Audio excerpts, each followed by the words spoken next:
அன்பார்ந்த எனதரமை யூடியூப் நேயர்களுக்கு வணக்கம்.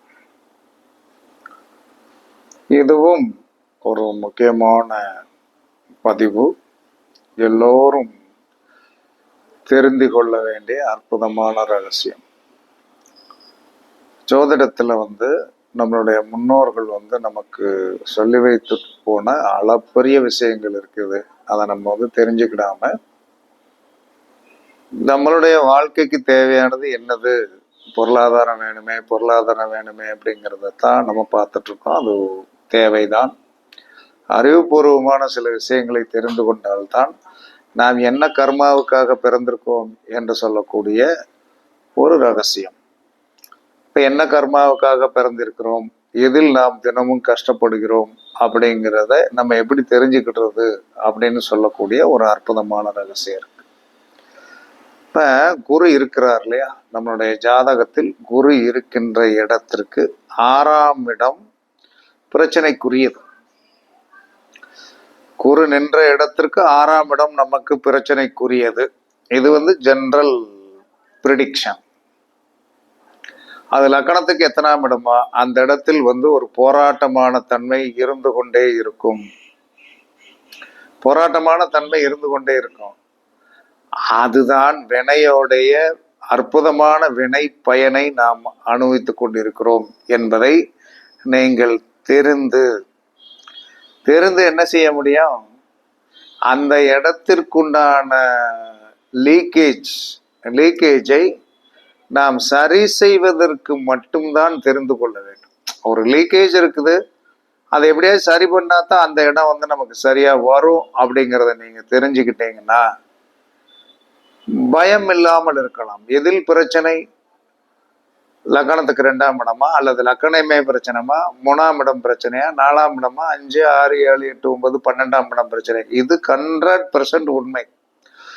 குரு இருக்கின்ற இடத்தில் 6ஆம் இடம். அது உங்களுடைய லக்கணத்திற்கு எத்தனாம் இடமோ அந்த இடத்தில் என்ன சொல்லலாம்னா ஒரு தீராத ஆதங்கம், தீராத பிரச்சனை இருந்து கொண்டே இருக்கும். இதற்கு உதாரணம் அப்படின்னு எடுத்தோம்னா, ஒருத்தருக்கு 8ல குரு அப்படின்னு சொல்லி வரும்போது என்னன்னா லக்கணம் கும்பலக்கணம். 8ல குருனா கன்னியில குரு இருந்தா கன்னியிலிருந்து 6ஆம் இடம் எது, கன்னி, துலாம், விருச்சிகம், தனுசு, மகரம். லக்கணமே என்ன சொன்னா போராடக்கூடியது. என்ன காரணம்னா அதில் ஒரு போராட்டத்தை லக்கணம் போராடி கொண்டிருக்கிறது. நல்ல வசதி வாய்ப்புகள் இருந்தாலும் ஏதோ ஒரு போராட்டம் அந்த லக்கணம் போராடும். அப்ப அதை என்ன சொல்லலாம், நம்ம எப்படி சரி பண்ணுவது என்பது லக்கணத்தை என்ன சொல்லலாம், லக்கணம் என்று சொல்லக்கூடிய அந்த ஆணோ பெண்ணோ தன்னுடைய அந்த லக்கணம் சார்ந்த எந்த முடிவெடுப்பதையும் தனக்கு மூத்தோர் அல்லது தகப்பன் அல்லது தாய், பெண்ணாக இருந்தால் கணவன், ஆணாக இருந்தால் மனைவி, இவர்களிடம் அந்த பொறுப்பை விட்டு தன்னுடைய தலையை கலட்டிக்கிடணும். இல்லைன்னா மண்ட குழப்பத்தை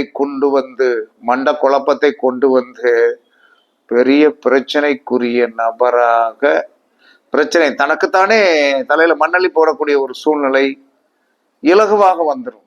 அப்ப தனக்கு ஒரு பிரச்சனை என்று சொன்னால், லக்கணத்திற்கு ஒரு பிரச்சனை என்று சொன்னால், லக்கணாதிபதி யார்கிட்ட சரண்டர் ஆகணும், ஆணாக இருந்தால் அப்பாட்ட சரியா சரண்டர், கல்யாணம் முடிக்கலன்னா அப்பாட்ட தானே போய் சொல்ல முடியும். பெண்ணாக இருந்தாலும் அப்பாட்ட தான்.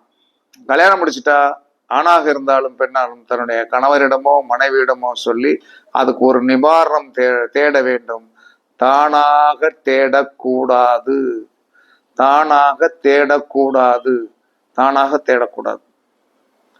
இதை நான் ஆராய்ச்சி பண்ணி எனக்கு என்ன, குழந்தைகளுக்கு என்ன அப்படிங்கிறதை தான் நான் இப்ப சொன்ன ஜாதகம் எங்க வீட்டுல வந்து ஒரு ஜாதகம்.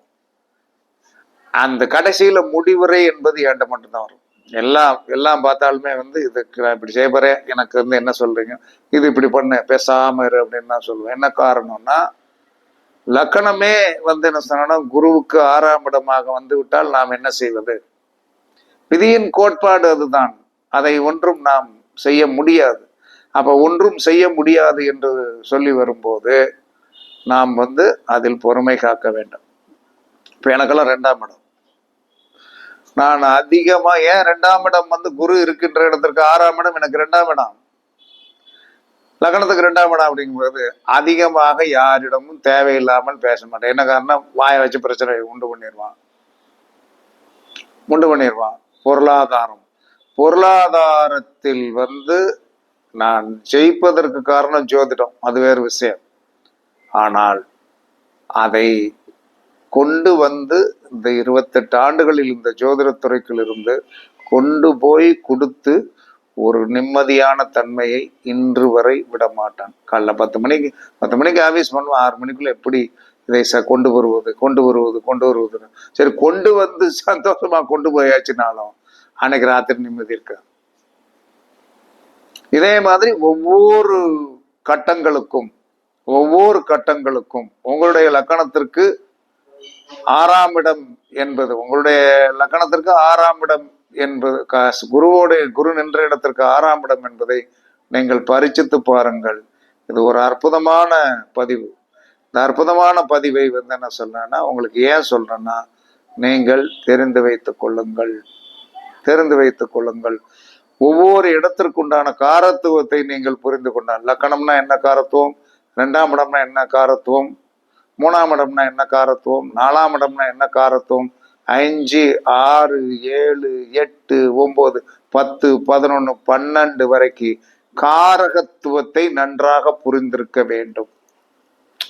அப்ப காரகத்துவத்தை நன்றாக புரிந்திருந்தீர்கள் என்று சொன்னால், இதற்கு நான் சொல்றத வந்து, நமக்கு குரு எங்க இருக்காரு, குரு நின்ற இடத்துல இருந்து 6ஆம் இடம் எது, அது நம்ம லக்கணத்துக்கு, இதுல நம்ம கஷ்டப்படுவோம் யா அப்படின்னு ஈஸியா நான் சொல்லிட்டு போயிருக்கலாம்.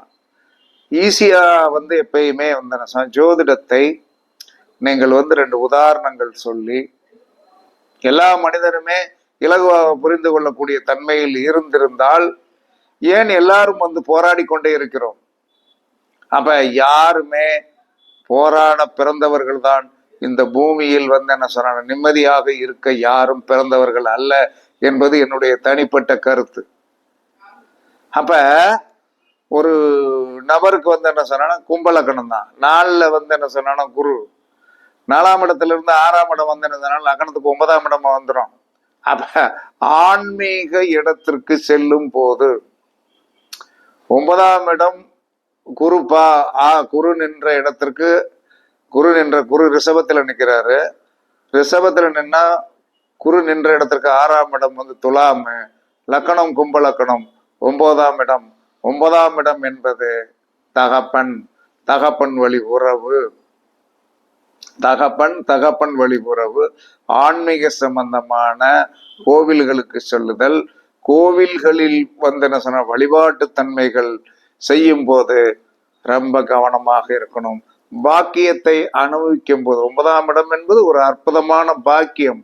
அந்த பாக்கியத்தை அனுபவிக்கும் போது ரொம்ப கவனமாக இருக்கணும். பாக்கியம் என்பது நமக்கு கிடைக்கப்பெற்ற ஒரு பொக்கிஷம்தான். அதை அனுபவிக்கும் போதும் மிக மிக மிக மிக மிக கவனமாக இருக்க வேண்டும் என்று சாஸ்திரம் சொல்லுகிறது. இதெல்லாம் ஒரு அற்புதமான பதிவுகள். இந்த அற்புதமான பதிவுகளை வந்து நீங்கள் தெரிந்து கொண்டு நடைமுறைப்படுத்த பாருங்கள். லக்கணம் என்பது நம்மளுடைய தனிப்பட்ட முறையை சார்ந்தது. 2ஆம் இடம் என்பது தன குடும்பத்தை சார்ந்தது, பொருளாதாரத்தை சார்ந்தது, குடும்பம் சம்பந்தப்பட்டது. 3ஆம் இடம் என்பது தைரிய வீரிய போகஸ்தானம், சிறு தூர பயணம். 4ஆம் இடம் என்பது வீடு, வண்டி, வாகனம், தாய். 5ஆம் இடம் என்பது குலதெய்வம், அதற்கடுத்து முதல் குழந்தை, நம்மளுடைய ஆசை. 5ஆம் இடம் என்பது சரியான ஆசை. 6ஆம் இடம் என்பது கடன், நோய், கடனும் நோயும், எதிரிக்கு எதிரி சண்டை. 7ஆம் இடம் என்பது நண்பர்கள், மனைவி. 7ஆம் இடம் என்பது நண்பர்கள், மனைவி. 8ஆம் இடம் என்பது ஆயுள். 8ஆம் இடம் என்பது திடீர் அதிர்ஷ்டம். 8ஆம் இடம் என்பது ஆயுள், திடீர் அதிர்ஷ்டம், மன உளைச்சல். 9ஆம் இடம் என்பது தகப்பன், பாக்கியம். 10ஆம் இடம் என்பது தொழில். 11ஆம் இடம் என்பது லாபம், உபயகலத்திரம். 12ஆம் இடம் என்பது அயன சயன போகம். இவ்வளவுதான். இதை புரிந்து கொண்டீர்கள் என்று சொன்னால் நீங்கள் கண்டிப்பாக ஒரு நின்ற இடத்திற்கு 6ஆம் இடம் உங்களுக்கு பிரச்சனைக்குரியது. அந்த பிரச்சனைக்குரியது உங்களுடைய லக்கணத்திற்கு என்ன என்பதை தெரிந்து நீங்களும் உங்களை பற்றி ஒரு இதுதான் நம்மளுடைய வாழ்க்கையில் என்ன சொன்னா ஒரு முக்கியமான கட்டம். அந்த கட்டத்துல போய் மாட்டிக்காதீங்க. மாட்டிக்கிட்டீங்கன்னு வைங்க, காலம் பூரா வெளுத்து எடுத்துருவாங்க. இதுதான் அந்த கட்டத்தோடைய உண்மையான நிலை என்று கூறி உங்களிடமிருந்து விடைபெறுவது சிபி பாறை ஜோதிடர் சாதி ராகவன் ஜெயபாலாஜி. சுகமே சூழ்க, சுகமே சூழ்க. வாழ்க வளமுடன், வாழ்க வளமுடன். வணக்கம், வணக்கம், வணக்கம், வணக்கம்.